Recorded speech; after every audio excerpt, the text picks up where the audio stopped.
Hey everyone. I had such a great conversation with Charlotte Wessels today. She is the former frontwoman of Delane. They split up and now she's gone solo and she just dropped her first album. It's called The Obsession and they have just done such a good job. Like the music is great and they also created some fantastic music videos and that gets my heart beating faster. So we had a really great conversation about their creative process, everything that goes into making a music video when she already starts thinking about the visuals, some of the horror films that have inspired her, some art. I think you'll really enjoy this one. I sure did. So please enjoy. Well, thank you so much for being here today, Charlotte. I really, really, really appreciate it and for taking the time. And I've been absolutely enjoying your videos. Just think you're doing such a great job. You're putting out so much music as well as so many videos. And it was quite a lot, yeah. Yeah, I bet. Yeah. I would love to hear a little bit about your process and like how involved you are with making the videos and conceptualization, how you come up with your ideas for the different videos that you've done. For example, Chasing Sunsets. You just mentioned that you may have seen the video that I did about Chasing Sunsets. So yeah. I do a little bit more of an analysis. So I'm so curious. Yeah. Like, I love to know a little bit about how much thought you put into the videos and concepts. And I heard somewhere also that you have a background in art history. Yeah, I have and I wonder a also bachelor. how much that feeds into it. But that's a lot of questions, so that should get you started. I'll go and tell a story, and I hope to hit many of them along the way.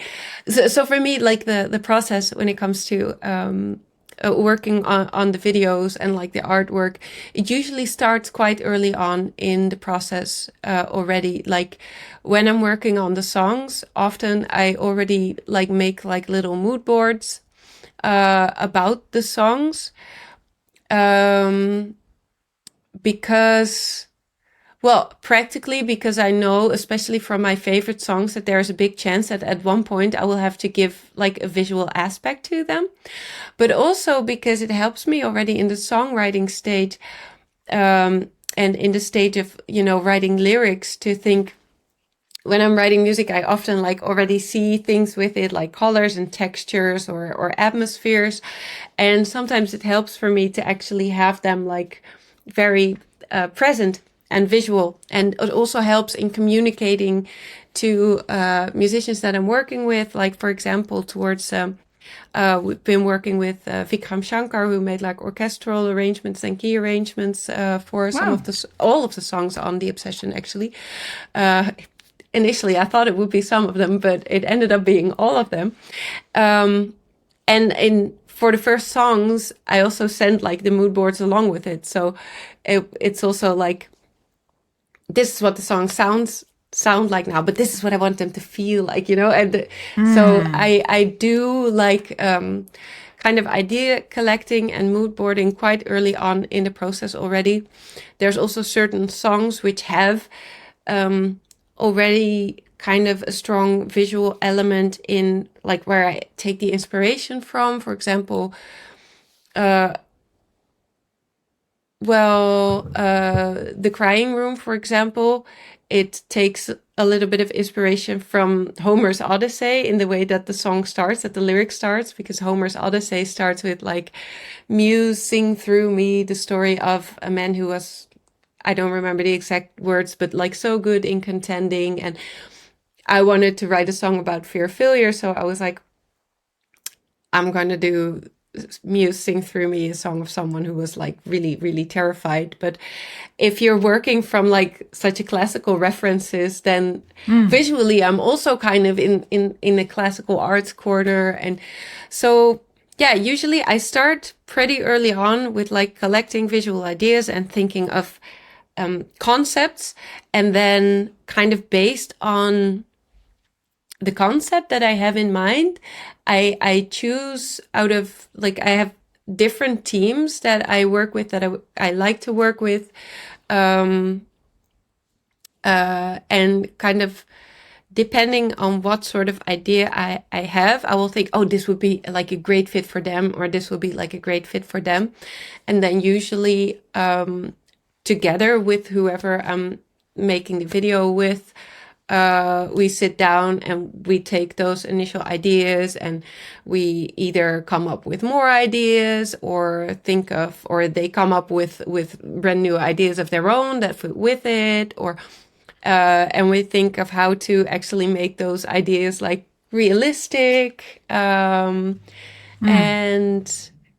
yeah, and then we go into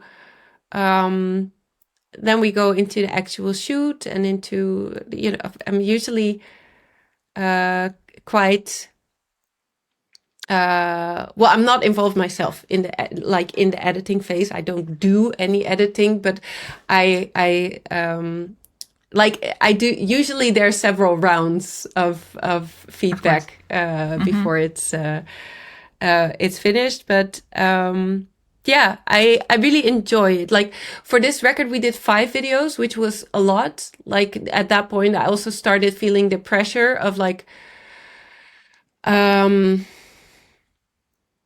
because I kind of all want them to be on a certain level as well. So it was intense to do so many videos in a relatively short amount of time.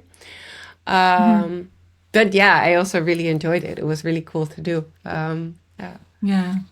Oh, thank you for sharing. That actually answered a lot of my questions and some other ones that I had, because that was another question that I had where, who are your collaborators and how does that work?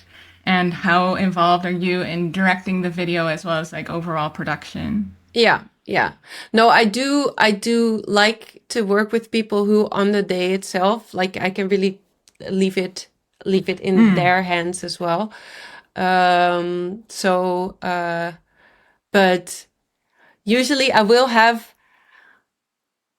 certain idea or like there are certain things that I will really want from a shoot, or like certain key shots or something, and I'll be super focused on getting that. And then for the rest, I'm like super relaxed, and I'm really comfortable also because I have like so much trust and respect in the people that I work with to be directed. But yeah, I can also kind of nag on certain things if I want them. But well, I mean, that's kind of what artists do, no? If you have a vision, I think that's what makes them also cohesive, because they clearly have such a, well, they seem really cohesive to me anyways. That they all have a very specific style and also symbolism to them, and that kind of leads me to my next question, which is the symbolism and kind of visual storytelling that I've noticed in some of your videos, and they all seem to have a little bit of like a dream-like quality to them as well. And how important is symbolism to you, and kind of the visual storytelling, and how do you feel well, you already said like how they complement your songs, but a little bit more about the symbolism.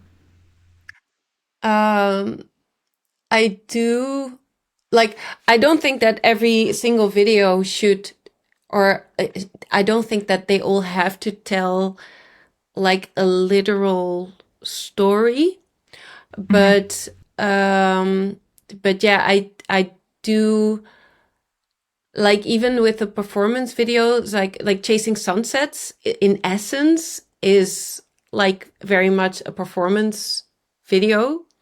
But I do like it always if there is a certain symbolism that ties into to the track, or even when it's not directly to the track, to something that is either important to it or to what's happening around it. Like I think The Exorcism was easy in terms of how we were going to approach it with the video, because the song has such a straightforward theme that we came up with a lot of ideas of how to visualize that. And Tim, like for Chasing Sunsets and for The Exorcism, I worked together with Tim Tronku, who is a photographer, and with Claire Stewart from Blond and Blauw Films, and they teamed up, and they hadn't worked together before, so that was really interesting. And I think that it was a really cool combo. Because of course, like we aimed to do the photo shoot at the same time as the video shoot. So you can also see how that impacts the kind of shots that we went for. Like a lot of the For sure. a lot of the videos, we kind of wanted them to be, you know, like strong images that if you take a photo that, you know, this can be like a cover image. This can be, so that's really how we approach it. But the exorcism had a very strong theme. Like we just went for all kinds of different representations of fear and our relationship to fear. And how also does the color red tie into that for you? Because that's something that I noticed as well, is that red is definitely recurring in some of your older videos as well. Yeah. Yeah, I made a mood board for this video while working on it, and like it was just from the very start, I felt like this could either be black or white or red. And I think red was stronger for the video, and also I must also say, like, I also make very practical choices in this. For example, I had these massive red drapes that we used for our stage design for the Tales from 6 Feet Under gigs. And when I was thinking, like, this is probably going to be, you know, either black and white or red, like we also thought we have to use these drapes, you know, we have to reuse these drapes. I'm a big fan of reusing things and recycling things and giving them new purpose also in these kind of productions. So this one was definitely red, and it was, you know, female rage, and it was very I think I had Pearl on there. You're a horror fan, so I think I had like one. Yeah. Nice. But yeah, so this one was quite clear cut. When it comes to Chasing Sunsets, for example, this one was a little bit more like there's definitely multiple interpretations for the songs, and there's also different ways that we could go for the video. What we ended up with eventually is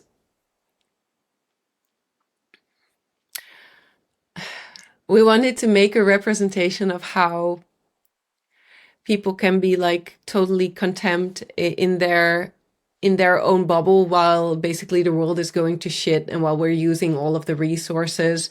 So there are certain scenes in there which look really biblical, but it's, while we are aware of that, it is also really a metaphor for, you know, humans knowing that is the very last fruit on the tree and picking it anyway. You know, kind of the short-sightedness of that. So I feel you also had that a little bit in Ode to the West Wind as well, such a similar theme. Yeah. Right. Yeah. So what we did for Chasing Sunsets is we made our little Eden that was kind of everything that was in front of the backdrop, where everything was slow-mo, so everything was elegant, and everything was bright, and like also the styling, it was more princessy than I'm usually comfortable with, I would say. But it all tied into this idea that it would all have to be like kind of over exaggerated, pretty and nice, and then we wanted that curtain to fall as the fruit get picked, and then we had like this big industrial space filled with like dead trees where we had the band performance. So even that, like, this is more like a performance videos, but then we wanted to have that kind of symbolism in there, the juxtaposition of like the perfect and pretty, and then the wasteland behind it. Absolutely. So love that. Very thoughtful. and you're right, like Ode to the West Wind had a similar theme. Like we also went with environmentalism there. What we wanted to do there, because the song Ode to the West Wind is based on a poem called Ode to the West Wind. by Percy Shelley.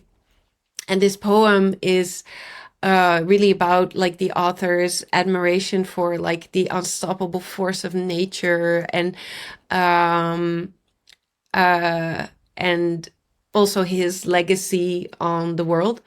And we kind of took a different spin on that and made it more about our collective legacy on the natural world.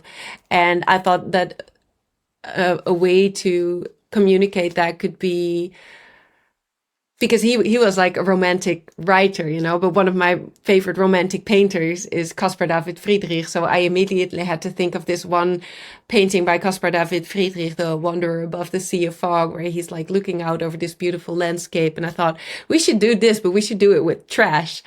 And like that is, for example, like one of the I things see. that Okay, so that's the opening shot, no? Where that's the opening shot. Yes. Yeah. I see. And this, for Love example, that. is one of the things that I really hammered on. Like, we need to get the painting reference. Like, we need to, love that. if we have to linger on that shot longer than would be logical for a music video, then we will have to, because I really want to drive home like the painting reference.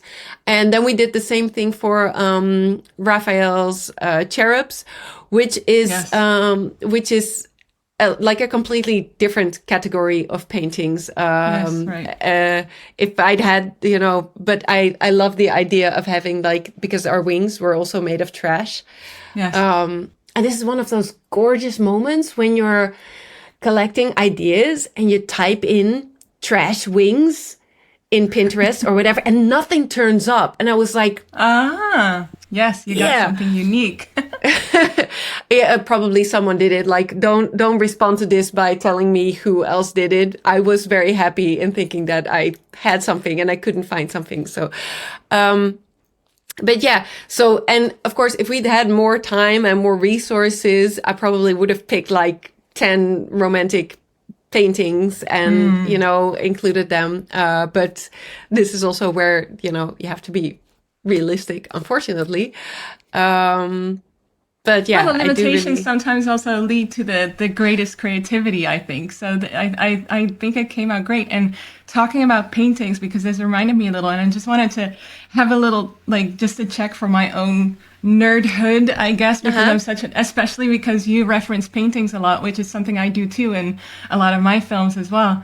And for me, watching The Exorcism, I was thinking also of this shot where you are wrapped in all this red stuff and your face is sort of half covered and you have this other person there. Is that a reference to The Lovers by Marguerite? I don't think so.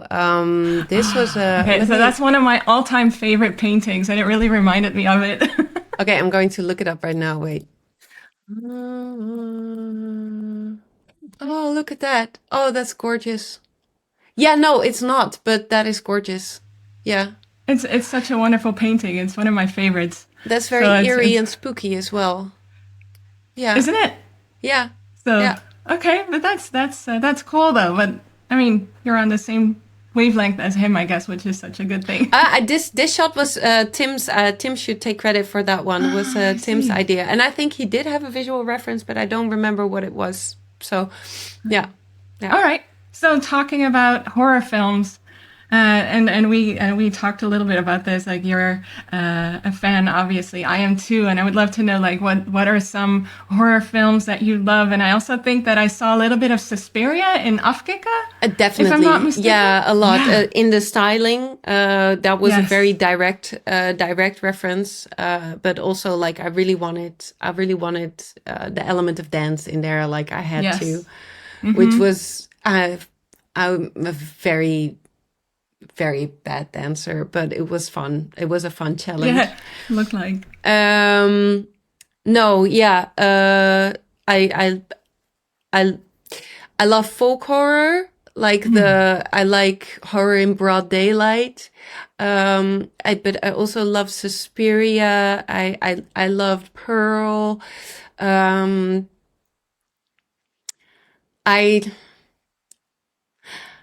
I think just there's so many horror films who really have like the aesthetics down. Like I'm definitely Like, I don't love all brands of horror. No. I do not really like the whole torture. Like, Yep.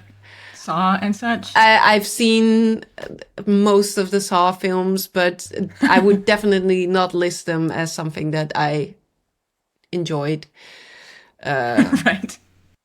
No, not really. The first one was kind of okay, but anyway, no, but and I also really love like really the old school. Like I think that I mean The Exorcist itself Yep. was Right. that left such an impression on me. And I also love like fantasy horror. I am a sucker for like a good monster, like a well-designed monster. Oh yeah. Love it. Like good visual effects. Like I can also do a little bit of gore, like if it's done well. Like I body horror. Oh yeah, yeah, Awesome. No, I love that.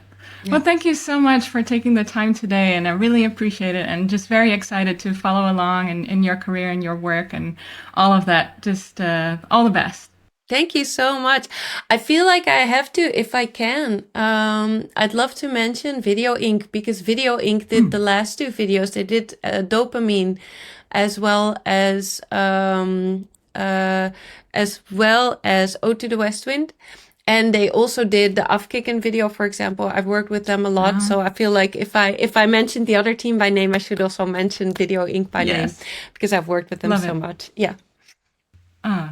Awesome. Thank you so much. Cool. Thank you. It was a pleasure talking to you.